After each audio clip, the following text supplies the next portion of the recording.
Genesis chapter 14. About this time, war broke out in the region.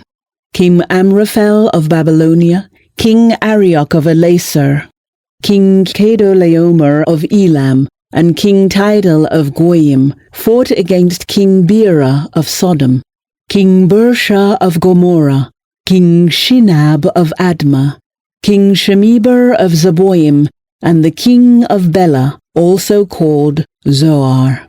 This second group of kings joined forces in Siddim Valley, that is, the Valley of the Dead Sea.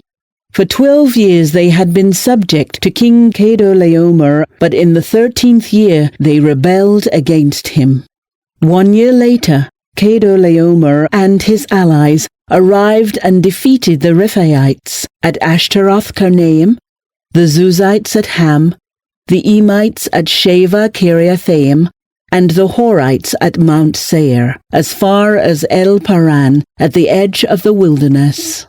Then they turned back and came to On Mishpat, now called Kadesh, and conquered all the territory of the Amalekites, and also the Amorites living in Hazazon Tamar. Then the rebel kings of Sodom, Gomorrah, Admah, Zeboim, and Bela, also called Zoar, prepared for battle in the Valley of the Dead Sea. They fought against King Chedorlaomer of Elam, King Tidal of Goyim, King Amraphel of Babylonia, and King Arioch of Elasar. 4 kings against 5. As it happened, the Valley of the Dead Sea was filled with tar pits. And as the army of the kings of Sodom and Gomorrah fled, some fell into the tar pits, while the rest escaped into the mountains.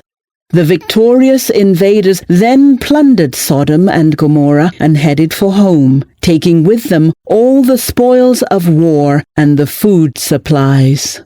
They also captured Lot, Abram's nephew who lived in Sodom, and carried off everything he owned. But one of Lot's men escaped and reported everything to Abram the Hebrew, who was living near the oak grove belonging to Mamre the Amorite.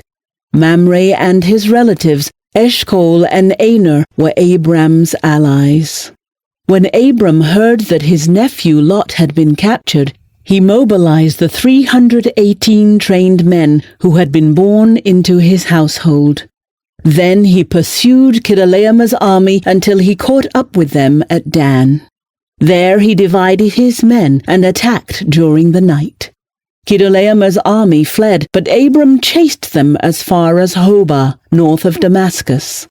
Abram recovered all the goods that had been taken, and he brought back his nephew Lot, with his possessions and all the women and other captives. After Abram returned from his victory over Chedorlaomer and all his allies, the king of Sodom went out to meet him in the valley of Sheva, that is, the king's valley. And Melchizedek, the king of Salem, and a priest of God Most High, brought Abram some bread and wine.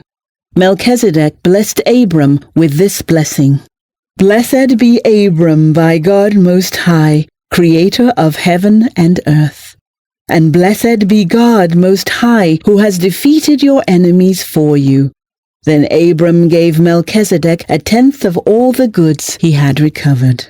The king of Sodom said to Abram, "Give back my people who were captured, but you may keep for yourself all the goods you have recovered."